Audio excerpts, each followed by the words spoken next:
चलिए हम देखते हैं साइंस का एनसीईआरटी क्लास 10 के पहला चैप्टर है। चैप्टर के नाम है रासायनिक अभिक्रियाएं एवं समीकरण देखेंगे। तो अपने दैनिक जीवन के निम्नलिखित परिस्थितियों पर ध्यान दीजिए और विचार कीजिए कि क्या होता है जब गर्मियों में कमरे के ताप पर दूध को खुला छोड़ दिया जाता है और लोहे का तावा अथवा तसला अथवा कीले को आर्द्र वायुमंडल में खुला छोड़ दिया जाता है और अंगूर का किण्वन को हो जाता है और भोजन पकाया जाता है। हमारा शरीर भोजन को पचा लेता है और हम सांस लेते हैं।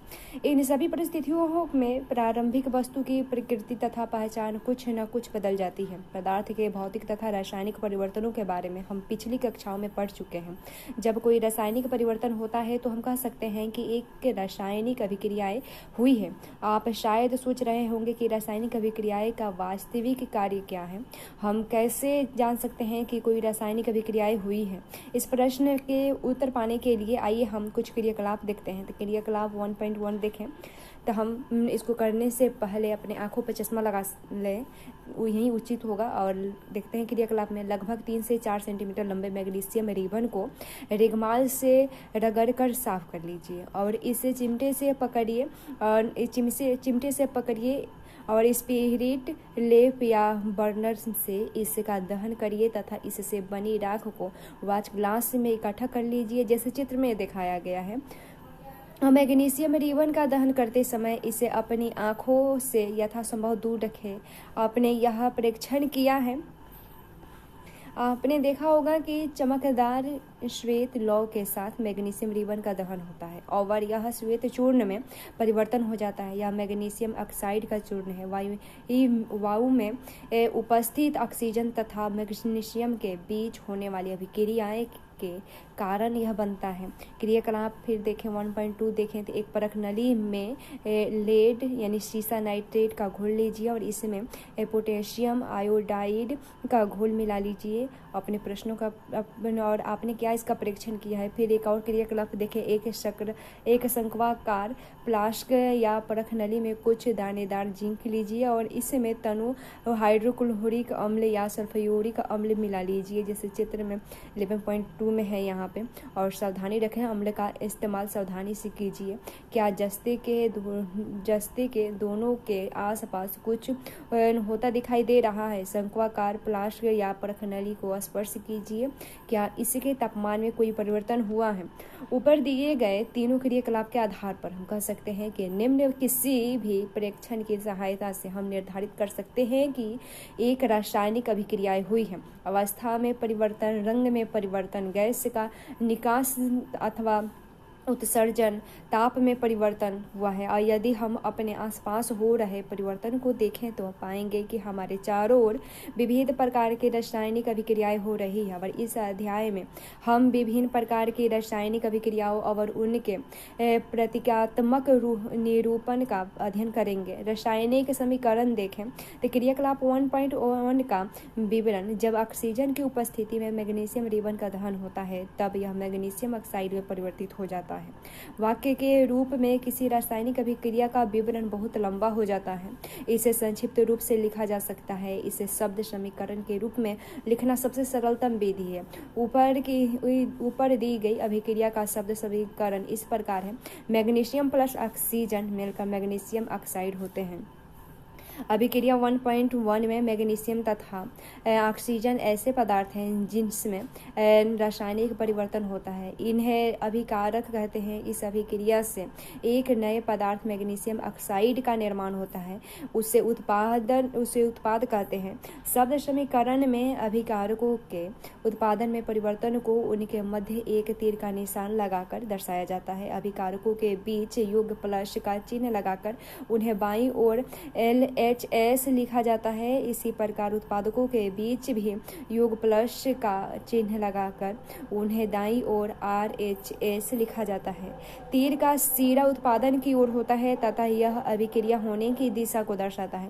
रासायनिक समीकरण लिखना देखें। तो क्या रासायनिक समीकरण के निरूपण की इससे भी संक्षिप्त विधि है। शब्दों की जगह रासायनिक सूत्र का उपयोग करके रासायनिक समीकरणों को अधिक संक्षिप्त तथा उपयोगी बनाया जा सकता है। सकता है। रासायनिक समीकरण किसी रासायनिक अभिक्रिया को दर्शाता है। यदि आप मैग्नीशियम ऑक्साइड तथा मैग्नीशियम ऑक्साइड के सूत्रों का स्मरण करें तो उपर्युक्त शब्द समीकरण इस प्रकार लिखा जा सकता है। Mg+O2 मिलकर होंगे MgO होंगे। तीर के निशान के बाईं और दाईं ओर के तत्वों के परमाणुओं की संख्या की गिनती कर उनकी तुलना करें। क्या दोनों ओर तत्वों के परमाणुओं की संख्या समान है? यदि है तो समीकरण संतुलन है, यदि नहीं तो समीकरण असंतुलन है, क्योंकि समीकरण के दोनों ओर का द्रव्यमान बराबर नहीं होता है। आप किसी अभिक्रिया का ऐसा रासायनिक समीकरण ढांचा रासायनिक समीकरण कहलाता है। इस प्रकार समीकरण 1.2 में मैग्नीशियम के वायु में जलने का ढांचा समीकरण है।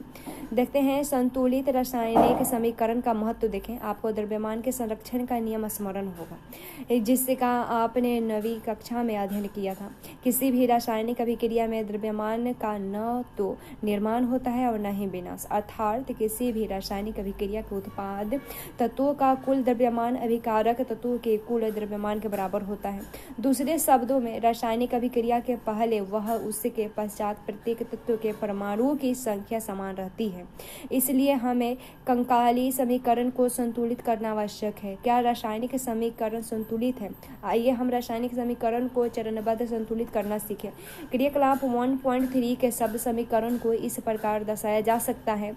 जिंक प्लस सल्फ्यूरिक अम्ल मिलकर होंगे जिंक सल्फेट प्लस हाइड्रोजन। उपयुक्त शब्द समीकरण को निम्नलिखित रासायनिक समीकरण में दर्शाया जा सकता है। Jn प्लस H2SO4 मिलकर JnSO4 प्लस H2। आइए समीकरण में तीर के निशान के दोनों ओर तत्वों के परमाणुओं की संख्या की तुलना करें। यहाँ कुछ दिया गया है, तत्व दिया गया है। अभिकारकों में परमाणुओं की संख्या LHS है और उत्पाद में परमाणुओं की संख्या RHS है। तो JN अभिकरणों में परमाणुओं की संख्या 1 है, उत्पादन में परमाणुओं की संख्या 1 है। H के अभिकारकों में परमाणुओं की संख्या 2 है, उत्पाद में परमाणुओं की संख्या 2 है। उसके बाद S के अभिकारकों में परमाणुओं की संख्या 1 है और उत्पाद में परमाणुओं की संख्या 1 है। O के अभिकारकों में परमाणुओं की संख्या 4 है और उत्पाद में परमाणुओं की संख्या 4 है। समीकरण में तीर के निशान के दोनों ओर के प्रत्येक तत्व के परमाणुओं की संख्या समान है, इसलिए यह एक संतुलित रासायनिक समीकरण है। अब हम निम्न रासायनिक समीकरण को संतुलित करने का प्रयास करते हैं। Fe+H2O तीर का निशान देकर होगा, इनमें मिलाकर Fe3O4 प्लस H2। चरण 1 देखें। रासायनिक समीकरण को संतुलित करने के लिए सबसे पहले प्रत्येक सूत्र के चारों ओर एक बक्सा बना लीजिए और समीकरण को संतुलित करते समय बक्स के अंदर कुछ भी परिवर्तन नहीं कीजिए। जैसे बक्स में लिखिए Fe प्लस, फिर बक्स में H2O, फिर तीर का निशान दीजिए, फिर बक्स में लिखिए Fe3O4, फिर प्लस देकर फिर बक्स में H2 लिखिए। चरण 2 देखें। संतुलित समीकरण में उपस्थित विभिन्न तत्वों के परमाणुओं की संख्या की सूची बना लीजिए। जैसे यहाँ तत्व में है तो Fe के अभिकारकों में परमाणुओं की संख्या 1 है, उत्पादन में परमाणु की संख्या 3 है। फिर तत्व में H का अभिकारकों में परमाणु की संख्या 2 है, उत्पादन में परमाणु की संख्या 2 है। O का अभिकारकों में परमाणु की संख्या 1 है, उत्पादन में परमाणु की संख्या 4 है। चरण 3 देखें। सुविधा के लिए सबसे अधिक परमाणु वाले यौगिक को पहले संतुलित कीजिए, चाहे वह अभिकारक हो या उत्पाद। या उस यौगिक में सबसे अधिक परमाणु वाले तत्व को चुनिए और इस आधार पर हम Fe3O4 और उसके ऑक्सीजन तत्व को चुनते हैं। दाईं ओर ऑक्सीजन के 4 परमाणु हैं, जबकि बाईं ओर केवल 1। ऑक्सीजन परमाणु को संतुलित करने के लिए देखें तो ऑक्सीजन में परमाणु देखेंगे अभिकारकों में और उत्पादन में। तो ऑक्सीजन के परमाणु देखें तो प्रारंभ में अभिकारकों में 1, फिर कोष्ठ में H2O में होगा और उत्पादन में F4 होगा, फिर कोष्ठ में Fe3O4 में होगा। फिर संतुलित करने के लिए देखें तो 1 × 4 होगा और फिर उत्पाद में N4 होगा। यह याद रखना आवश्यक है कि परमाणुओं की संख्या को बराबर करने के लिए हम अभिक्रिया में शामिल तत्वों तथा यौगिक के सूत्रों को नहीं बदल सकते। जैसे कि ऑक्सीजन परमाणु को संतुलित करने के लिए हम 4 गुणांक लगाकर 4 H2O लिखते हैं, लेकिन H2O4 या H2O कोष्ठक का 4 नहीं। आंशिक रूप से संतुलित समीकरण अब इस प्रकार है, बॉक्स बनाकर लिखते हैं Fe प्लस, फिर बॉक्स में 4H2O, फिर तीर का निशान लगाकर फिर बॉक्स में Fe3O4, फिर प्लस देकर फिर बॉक्स में H2। आंशिक रूप से संतुलित समीकरण है। चरण 4 देखें, Fe तथा H परमाणु वो अब भी संतुलित नहीं है। इनमें से किसी एक तत्व को चुनकर आगे बढ़ते हैं। अब हम आंशिक रूप से संतुलित समीकरण में हाइड्रोजन परमाणु को संतुलित करते हैं। हाइड्रोजन परमाणु को बराबर करने के लिए दाईं ओर हाइड्रोजन अणु की संख्या को 4 कर देते हैं। हाइड्रोजन के परमाणु अभिकारकों में उत्पादन भी देखेंगे। तो हाइड्रोजन के परमाणु में देखें, आरंभ में अभिकारकों में होता है 8, फिर कोष्ठ में 4H2O में होता है, उत्पादन में 2, फिर कोष्ठ में H2 में होता है। फिर संतुलित करने के लिए हाइड्रोजन के परमाणु को संतुलित करने के लिए इन अभिकारकों में 8 होता है, उत्पादन में 2 × 4 होता है। उसके बाद समीकरण अब इस प्रकार होगा, बॉक्स में Fe होगा प्लस, फिर बॉक्स में H, फिर बॉक्स में होगा 4H2O होगा, फिर तीर के निशान, फिर बॉक्स में Fe3O4 होगा, फिर प्लस, फिर 4 होगा, उसके बाद बॉक्स में H2 होगा। आंशिक रूप से संतुलित समीकरण। चरण 5 देखें, ऊपर दिए गए समीकरण की जांच कीजिए तथा तीसरा तत्व चुन लीजिए जो अब तक असंतुलित है। आप पाएंगे कि केवल लोहा ही एक तत्व है जिसे संतुलित करना शेष है। तो लोहा के परमाणु देखेंगे, तो लोहा के परमाणु में प्रारंभ में अभिकारकों में 1, फिर कोष्ठ में Fe में होगा, और उसके बाद उत्पादन में NO3, फिर कोष्ठ में Fe3O4 में होगा। फिर संतुलन के लिए होगा, लोहे के परमाणु में संतुलन के लिए होगा अभिकारकों में 1 × 3 होगा, उसके बाद उत्पादन में 3 होगा। Fe को संतुलित करने के लिए बाईं ओर हम Fe के 3 परमाणु देखते हैं, 3, फिर बॉक्स में Fe होगा, फिर प्लस, फिर बॉक्स में 4H2O होगा, फिर तीर के निशान, फिर बॉक्स में Fe3O4 होगा, फिर प्लस, फिर 4 बॉक्स में H2 होगा। चरण 6 देखें, अंत में इस संतुलित समीकरण की जांच के लिए हम समीकरण में दोनों ओर के तत्वों के परमाणुओं की संख्याओं का परिकलन करते हैं। तो 3Fe प्लस 4H2O होगा, तीर के निशान, फिर Fe3O4 प्लस 4NOH2 होगा। समीकरण में दोनों ओर के तत्वों के परमाणुओं की संख्या बराबर है, अतः यह समीकरण अब संतुलित है। रासायनिक समीकरणों को संतुलित करने के लिए इस विधि को हीट एंड ट्रायल विधि कहते हैं, क्योंकि सबसे छोटी पूर्णांक संख्या के गुणांक का उपयोग करके समीकरण को संतुलित करने का प्रयत्न कीजिए। चरण 7 देखें, तो भौतिक अवस्थाओं के संकेत लिखना। ऊपर लिखे संतुलित समीकरण 1.9 की सावधानी से जांच कीजिए और इस समीकरण से हमें अभिकारकों तथा उत्पादों की भौतिक अवस्था के बारे में भी ज्ञात होता है। इस समीकरण में उनकी भौतिक अवस्थाओं की कोई जानकारी नहीं है।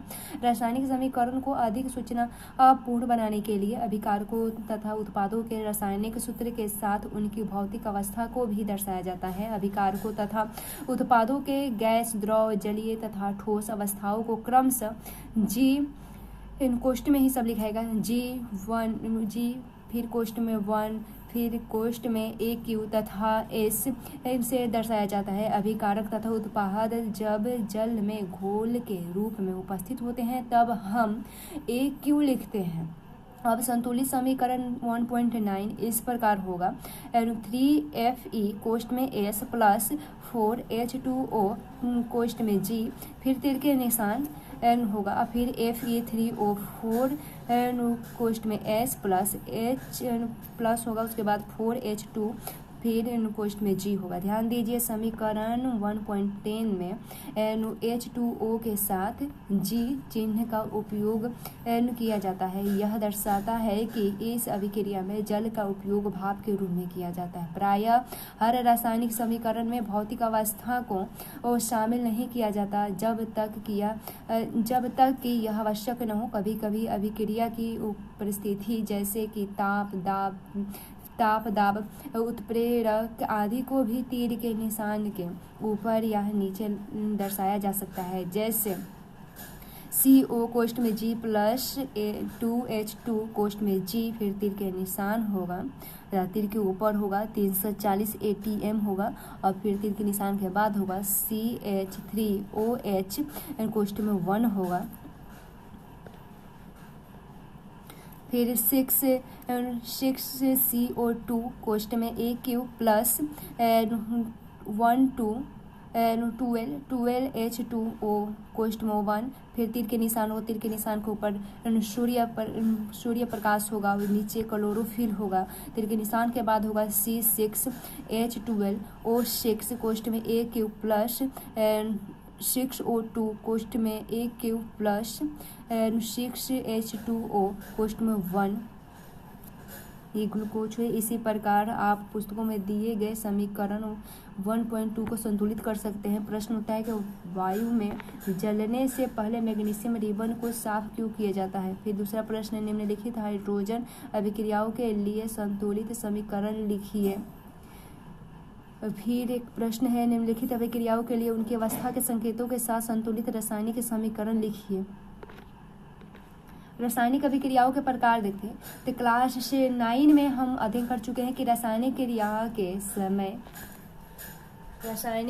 के समय किसी एक तत्व का परमाणु दूसरे तत्व के परमाणु में नहीं बदलता है। न तो कोई परमाणु मिश्रण से बाहर जाता है और न ही बाहर से मिश्रण में आता है। वास्तव में किसी रासायनिक अभिक्रिया में परमाणुओं के आपसी बंध के टूटने एवं जोड़ने से नए पदार्थों का निर्माण होता है। परमाणुओं के बीच विभिन्न प्रकार के आबंध के बारे में आप अध्याय 3 तथा 4 में अध्ययन करेंगे।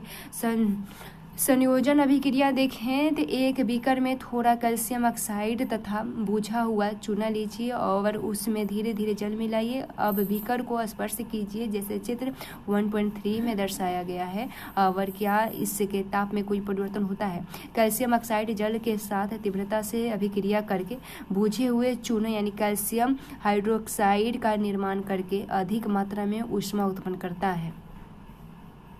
यह जल के साथ कैल्शियम ऑक्साइड की अभिक्रिया से बुझे हुए चूने का निर्माण।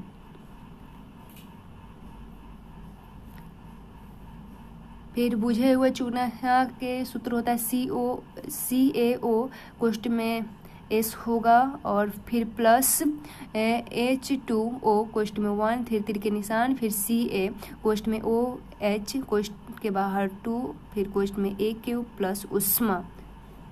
इस अभिक्रिया में कैल्शियम ऑक्साइड तथा जल मिलाकर एक उत्पाद कैल्शियम हाइड्रोक्साइड बनाते हैं। जैसे अभिक्रिया उसमें 2 या 2 से अधिक अभिकारक मिलकर एकल उत्पादन का निर्माण करते हैं, उसे संयोजन अभिक्रिया कहते हैं।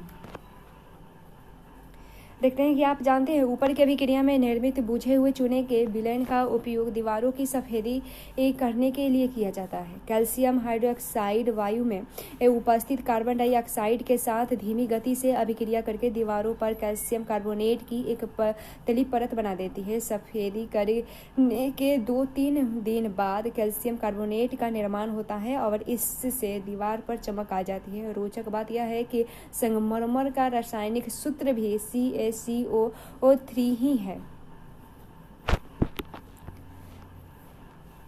देखते हैं, आइए संयोजन अभिक्रिया के कुछ और उदाहरणों पर चर्चा करें। कोयले का दहन देखें तो C कोष्ठ में S प्लस CO2 कोष्ठ में G, तीर के निशान CO मिलकर ये बनते हैं CO2 कोष्ठ में G होगा। दूसरा है H2 कोष्ठ में G तथा O2 कोष्ठ में G से जल का निर्माण देखें तो 2H2 कोष्ठ में G प्लस O2 कोष्ठ में G मिलकर ये बनते हैं 2H 2O कोष्ठ में 1। सरल शब्दों में हम कह सकते हैं कि जब 2 या 2 से अधिक पदार्थ यानी तत्व का यौगिक संयोजन करके एकल उत्पाद का निर्माण करते हैं तो ऐसी अभिक्रियाओं को संयोजन अभिक्रिया कहते हैं। अभिक्रिया क्रियाकलाप 1.4 में हमने यह देखा कि अधिक मात्रा में ऊष्मा उत्पन्न हुई है। इससे अभिक्रिया ने मिश्रण गर्म हो जाता है। जिन अभिक्रियाओं में उत्पादन के निर्माण के साथ साथ ऊष्मा की उत्पन्न होती है उससे ऊष्मा छेपी रासायनिक अभिक्रिया कहते हैं। ऊष्मा छेपी अभिक्रिया के कुछ अन्य उदाहरण हैं, जैसे प्राकृतिक गैस का दहन देखें तो CH4 कोष्ठ में G प्लस 2O2 कोष्ठ में G, फिर तीर के निशान CO2 कोष्ठ में G प्लस 2H2O कोष्ठ में G प्लस ऊर्जा। दूसरा है कि आप जानते हैं कि श्वसन एक ऊष्माक्षेपी अभिक्रिया है। हम सभी जानते हैं कि जीवित रहने के लिए हमें ऊर्जा की आवश्यकता होती है। यह ऊर्जा हमें भोजन से प्राप्त होती है। पाचन क्रिया के समय खाद्य पदार्थ छोटे छोटे टुकड़ों में टूट जाते हैं, जैसे चावल, आलू तथा ब्रेड में कार्बोहाइड्रेट होता है। इन कार्बोहाइड्रेट के टूटने से ग्लूकोज प्राप्त होता है और यह ग्लूकोज हमारे शरीर की कोशिकाओं में उपस्थित ऑक्सीजन से मिलकर हमें ऊर्जा प्रदान करती है। और इस अभिक्रिया का विशेष नाम श्वसन है, जिसका अध्ययन आप अध्याय 6 में करेंगे। फिर यहाँ दिया गया है C6H12O6 कोष्ठ में A3 प्लस 6O2 कोष्ठ में A3, फिर तीर के निशान 6CO2 कोष्ठ में A3 प्लस 6H2O कोष्ठ में 1 प्लस ऊर्जा। तीसरा है शाक सब्जियों यानी वनस्पति द्रव्य का विघटित होकर कंपोस्ट बनाना भी ऊष्माक्षेपी अभिक्रिया का ही उदाहरण है। क्रियाकलाप देखें। क्रियाकलाप 1.1 में दी गई अभिक्रिया के प्रकार को पहचानिए और इसमें एकल उत्पादन के निर्माण के साथ ऊष्मा उत्पादन होती है। क्रिया देखें। वियोजन यानी अपघटन अभिक्रिया देखें। एक ऊष्म क्वथन नली में 2 ग्राम फेरस सल्फेट के क्रिस्टल लीजिए और फेरस सल्फेट के क्रिस्टल के रंग पर ध्यान दीजिए। क्वथन नली को बर्नर या स्पिरिट लैंप की ज्वाला पर गर्म कीजिए, जैसे चित्र 1.4 में दिखाया गया है, और गर्म करने के पश्चात क्रिस्टल के रंग को देखिए। चित्र में दिया गया है फेरस सल्फेट क्रिस्टल वाली परख नली को गर्म करने तथा गंध सूंघने की सही विधि को दर्शाया गया है। क्या आपने ध्यान दिया है कि फेरस सल्फेट क्रिस्टल के हरे रंग में परिवर्तन हुआ है? सल्फेट के दहन से उत्पादन पर अभिलाक्षणीय यानी विशिष्ट गंध को भी आप सूंघ सकते हैं। और दिया गया है 2FeSO4 कोष्ठ में S, उसके बाद तीर के निशान, तीर के ऊपर ऊष्मा लिखा हुआ है। उसके बाद Fe2O3 कोष्ठ में S प्लस SO2 कोष्ठ में G और प्लस SO3 कोष्ठ में G है, यानी फेरस सल्फेट और फेरिक ऑक्साइड। आप देख सकते हैं कि इस अभिक्रिया में एक अभिकर्मक टूटकर छोटे छोटे उत्पाद प्रदान करता है। यह एक वियोजन अभिक्रिया है। गर्म करने पर फेरस सल्फेट यानी FeSO4 और N7H2O का क्रिस्टल जल त्याग देता है और क्रिस्टल का रंग बदल जाता है। इसके उपरांत यह फेरिक ऑक्साइड यानी Fe2O3 सल्फर डाइऑक्साइड SO2 तथा सल्फर डाइऑक्साइड SO3 में वियोजित हो जाता है। फेरिक ऑक्साइड ठोस है, जबकि SO2 तथा SO3 गैस है। ऊष्मा दोनों पर कैल्शियम कार्बोनेट का कैल्शियम ऑक्साइड तथा कार्बन डाइऑक्साइड में वियोजित होना एक प्रमुख वियोजन अभिक्रिया है, जिसका उपयोग विभिन्न उद्योग में होता है। कैल्शियम ऑक्साइड को चूना या बिना बुझा हुआ चूना कहते हैं। इसके अनेक उपयोग में से एक उपयोग सीमेंट के निर्माण में होता है। ऊष्मा के निर्माण की गई वियोजन अभिक्रिया को ऊष्मीय वियोजन कहते हैं।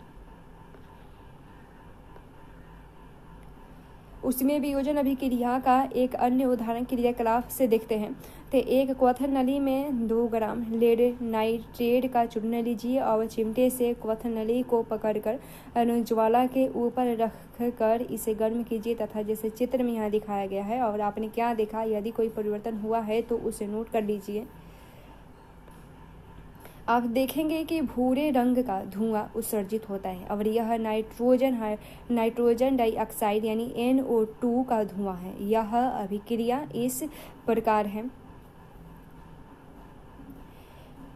2PB कोष्ठ में NO3 कोष्ठ के बाद 2 और फिर कोष्ठ में S, तीर के निशान, तीर के ऊपर तापन, फिर N2PbO कोष्ठ में S प्लस N2P शुरू से देखते हैं 2PB कोष्ठ में NO3 और कोष्ठ के बाद 2, फिर कोष्ठ में S लेड नाइट्रेट, फिर लेड नाइट्रेट और तीर के निशान, तीर के ऊपर तापन है और उसके बाद N2PbO कोष्ठ में S lead oxide plus N4NO2 कोष्ठ में G नाइट्रोजन डाइऑक्साइड और प्लस O2 कोष्ठ में G ऑक्सीजन, यानी लेड नाइट्रेट तीर के निशान और lead oxide plus nitrogen dioxide plus oxygen. आइए क्रियाकलाप 1.7 तथा 1.8 में दी गई कुछ अन्य अपघटन अभिक्रिया करें। तो देखते हैं 1.7 के देखें। एक प्लास्टिक का मग लीजिए और इसके तली में 2 छिद्र करके उनमें रबर की डांट लगा दीजिए और इन छिद्रों में कार्बन इलेक्ट्रोड डाल दीजिए जैसे कि चित्र 1.6 में दिखाया गया। और इन इलेक्ट्रोडों को 6 वोल्ट की बैटरी से जोड़ दीजिए। मग में इतना जल डालिए कि इलेक्ट्रोड उसमें उबल जाए। जल में तनु सल्फ्यूरिक अम्ल की कुछ बूंद डाल दीजिए। जल से भरी 2 आंशिक परखनली के दोनों कार्बन इलेक्ट्रोडों के ऊपर उल्टा करके रख दीजिए। अब विद्युत धारा प्रवाहित करके इस उपकरण को थोड़ी देर के लिए छोड़ दीजिए और दोनों इलेक्ट्रोडों पर आप बुलबुले बनते हुए दिखेंगे। ये बुलबुले अंशांकित नली से जल को विस्थापित कर देते हैं। और क्या दोनों परख नलियों में एकत्रित गैस का आयतन समान है? जब दोनों परख नली गैस से भर जाएं तब उन्हें सावधानीपूर्वक हटा दीजिए और एक जलती हुई मोमबत्ती को दोनों परख नली के मुंह के ऊपर लाकर इन गैसों की जांच कीजिए। सावधानी रखें, इस चरण को किसी अपने बड़े के संरक्षण में ही करना चाहिए। सावधानीपूर्वक दोनों स्थितियों में क्या होता है इसको नोट कीजिए और दोनों परख नली में कौन सी गैस उपस्थित होती है। क्रियाकलाप 1.8 देखें तो चाइना डिश में 2 ग्राम सिल्वर क्लोराइड लीजिए और इसका रंग क्या है। इस चाइना डिश को थोड़ी देर के लिए सूर्य के प्रकाश में रख दीजिए जैसे चित्र में यहाँ दर्शाया गया है। थोड़ी देर पश्चात सिल्वर क्लोराइड के रंग को देखिए। चित्र में है सूर्य के प्रकाश में सिल्वर क्लोराइड धूसर रंग का होकर सिल्वर धातु बनता है। आप देखेंगे कि सूर्य के प्रकाश में श्वेत रंग का सिल्वर क्लोराइड धूसर रंग का होता है। प्रकाश की उपस्थिति में सिल्वर क्लोराइड का सिल्वर तथा क्लोरीन में वियोजन के कारण से ऐसा होता है। सिल्वर ब्रोमाइड भी इसी प्रकार अभिक्रिया करता है। ऊपर दी गई अभिक्रिया का उपयोग अनुश्याम श्वेत फोटोग्राफी में दिया जाता है। इस प्रकार की ऊर्जा के कारण यह वियोजन अभिक्रिया होता है। हमने देखा कि वियोजन अभिक्रिया में अभिकारकों को तोड़ने के लिए ऊष्मा, प्रकाश या विद्युत ऊर्जा की आवश्यकता होती है और जिन अभिक्रियाओं में ऊर्जा अवशोषित होते हैं उन्हें ऊष्माशेषी अभिक्रिया कहते हैं। निम्नलिखित क्रियाकलाप करें तो एक परखनली में लगभग 2 ग्राम बेरियम हाइड्रोक्साइड लीजिए। इसमें 1 ग्राम अमोनियम क्लोराइड डालकर कांच की जड़ से मिलाइए और अपने हथेली से परखनली के निचले सिरे को छुइए। आप कैसे महसूस करते हैं? क्या यह अभिक्रिया ऊष्माक्षेपी अथवा ऊष्माशोषी है? विस्थापन अभिक्रिया देखें तो लोहे के तीन एक क्रियाकलाप देखते हैं। तो लोहे की तीन कील लीजिए और उन्हें रेगमाल से रगड़ कर साफ कीजिए और ए तथा बी से चिन्हित की हुई 2 परखनलियाँ लीजिए। प्रत्येक परखनली में 10 ml कॉपर सल्फेट विलयन लीजिए। दोनों कीलों को धागे से बांधकर सावधानीपूर्वक परखनली बी एक कॉपर सल्फेट के विलयन में लगभग 20 मिनट तक चित्र में जो है डूबे रखिए। 1.8 के ए में जैसा दिखाया गया उसे डूबे रखिए और तुलना करने के लिए एक कील को अलग करिए और 20 मिनट पश्चात दोनों कीलों को कॉपर सल्फेट के विलयन से बाहर निकाल लीजिए। परखनली ए तथा बी में कॉपर सल्फेट के विलयन के नीले रंग की तीव्रता की तुलना कीजिए। चित्र में 1.8 के बी में जैसा चित्र में है उसकी तुलना कीजिए और कॉपर सल्फेट के विलयन में डूबी कीलों के रंग की तुलना बाहर रखी कील से कीजिए।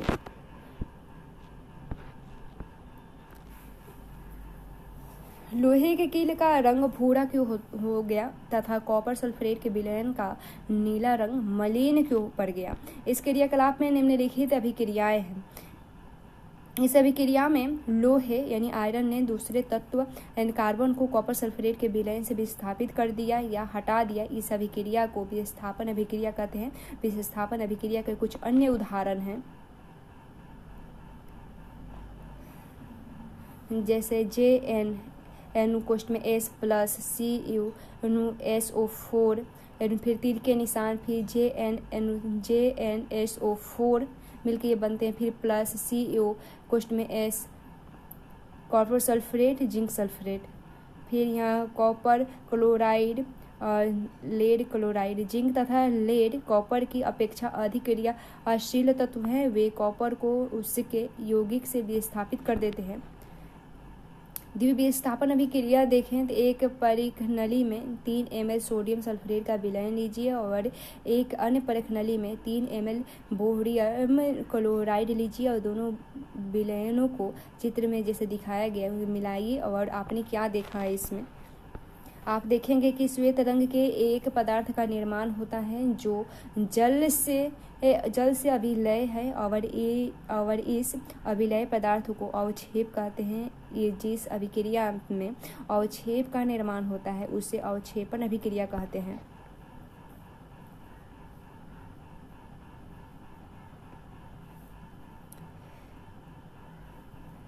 फिर यहाँ कुछ सूत्र दिया गया है जैसे Na2SO4 sodium plus BaCe12 bohrium फिर तीर के निशान BaSO4 कोष्ठ में S बोरियम प्लस JN2NaCe1 कोष्ठ में AQ तो सोडियम।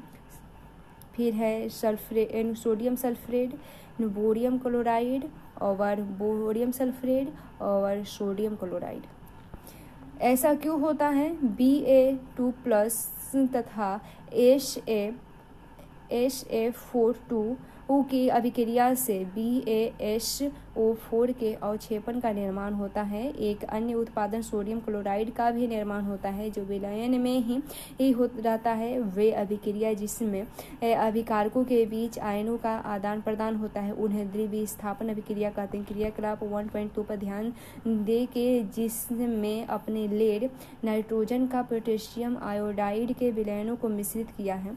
अवक्षेप किस रंग का था? क्या आप अवक्षेप यौगिक का नाम बता सकते हैं? दूसरा है इस अभिक्रिया के लिए संतुलित रासायनिक समीकरण लिखिए। क्या यह भी द्विविस्थापन अभिक्रिया है? उपचयन एवं अपचयन देखें।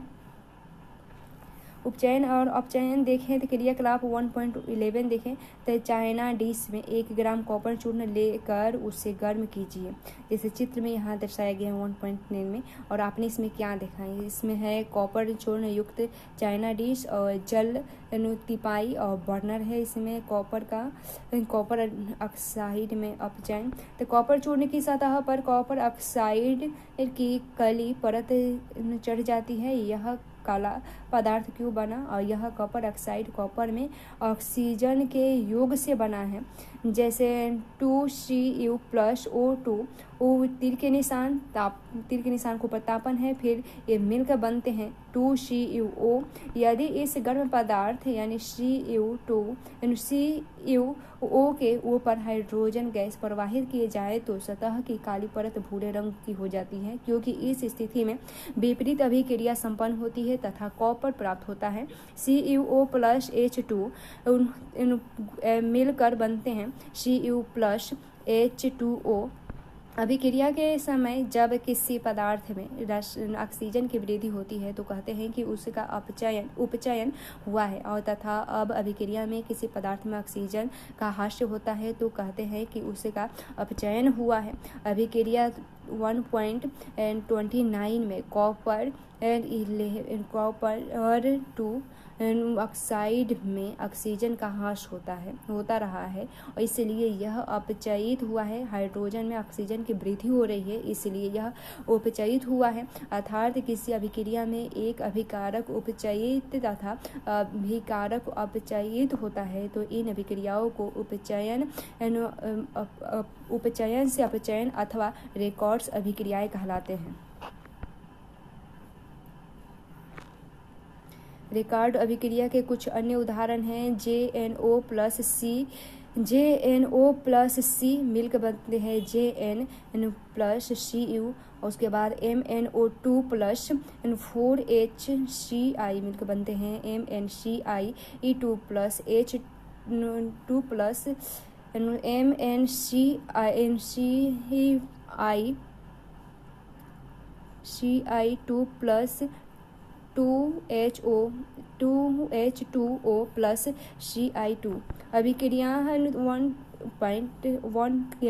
1.31 में कार्बन उपचयी होकर Cu तथा JNO अपचयित होकर Jn बनता है। अभिक्रिया 1.32 में HC1 और C12 में अपचयित तथा MnO2 MnCa12 में अपचयित हुआ है। ऊपर के उदाहरणों के आधार पर हम कह सकते हैं कि यदि किसी अभिक्रिया में पदार्थ का अपचयन तब होता है जब उसमें ऑक्सीजन की वृद्धि या हाइड्रोजन का ह्रास होता है।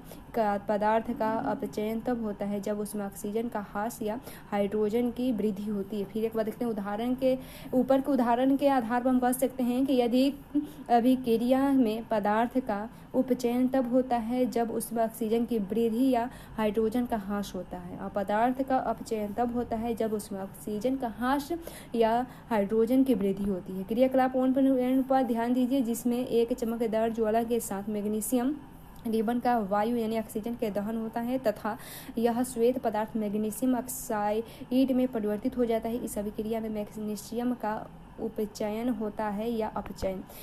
क्या आपने दैनिक जीवन में उपचयन अभिक्रियाओं के प्रभाव को देखा है? देखते हैं, संक्षारण देखते हैं तो आपने अवश्य देखा होगा कि लोहे की बनी हुई वस्तुएं चमकीली होती है, लेकिन कुछ समय पश्चात उन पर लालिमा युक्त भूरे रंग की परत चढ़ जाती है। इस प्राय इस प्रक्रिया को लोहे पर जंग लगना कहते हैं। कुछ अन्य धातुओं में से भी ऐसा ही परिवर्तन होता है। क्या आपने चांदी तथा तांबे पर चढ़ने वाले परत के रंग पर ध्यान दिया है? जब कोई धातु अपने आसपास अम्ल, आर्द्रता आदि के संपर्क में आती है तब ये संक्षारित होती है और इस प्रक्रिया को संक्षारण कहते हैं। चांदी के ऊपर काली परत पर तांबे के ऊपर हरी परत चढ़ना संक्षारण के अन्य उदाहरण है। संक्षारण के कारण कार के ढांचे, पुल, लोहे की रेलिंग, जहाज तथा धातु विशेषकर लोहे से बनी वस्तुओं की बहुत क्षति होती है। लोहे का संक्षारण एक गंभीर समस्या है। क्षतिग्रस्त लोहे को बदलने में हर वर्ष अधिक पैसा खर्च होता है। अध्याय 3 में आपको संक्षारण के बारे में अधिक जानकारी प्राप्त होगी। उसके बाद विकृत गंधिता देखें तो वसायुक्त अथवा तैलीय खाद्य सामग्री जब लंबे समय तक रखी जाती है तब उसका स्वाद या गंध कैसी होती है?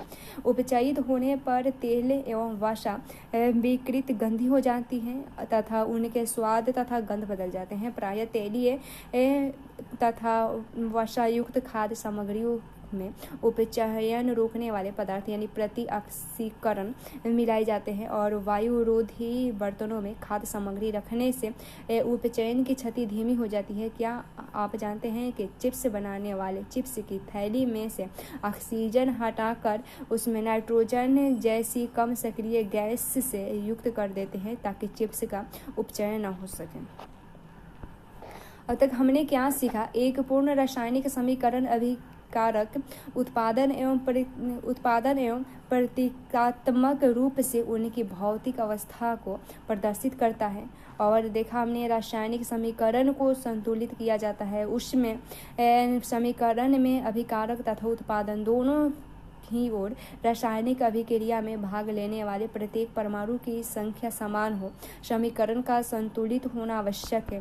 उसके बाद हमने देखा संयोजन अभिक्रिया में दो या दो से अधिक पदार्थ मिलकर एक नया पदार्थ बनाते हैं। उसके बाद वियोजन अभिक्रिया संयोजन अभिक्रिया के विपरीत होते हैं। वियोजन अभिक्रिया में एक पदार्थ वियोजन होकर दो या दो से अधिक पदार्थ देते हैं। उसके बाद हमने देखा जिन अभिक्रियाओं में उत्पाद के साथ ऊष्मा का भी उत्सर्जन होता है उसे ऊष्माक्षेपी अभिक्रिया कहते हैं। उसके बाद हमने देखा जिन अभिक्रियाओं में ऊष्मा का अवशोषण होता है उसे ऊष्माशोषी अभिक्रिया कहते हैं। और जब कोई एक तत्व दूसरे तत्व को उसमें यौगिक से विस्थापन कर देता है विस्थापन अभिक्रिया होता है। उसके बाद द्विविस्थापन अभिक्रिया में दो अलग अलग परमाणु या परमाणुओं के समूह का आपस में आदान प्रदान होता है। उसके बाद देखा हमने अवक्षेपण अभिक्रिया से अभिलय लवण प्राप्त होता है। उसके बाद हमने देखा अभिक्रिया में पदार्थों से ऑक्सीजन या हाइड्रोजन का योग अथवा ह्रास भी होता है। ऑक्सीजन का योग का हाइड्रोजन का ह्रास ऑक्सीकरण या उपचयन कहलाता है। ऑक्सीकरण का ह्रास या हाइड्रोजन का योग अपचयन कहलाता है।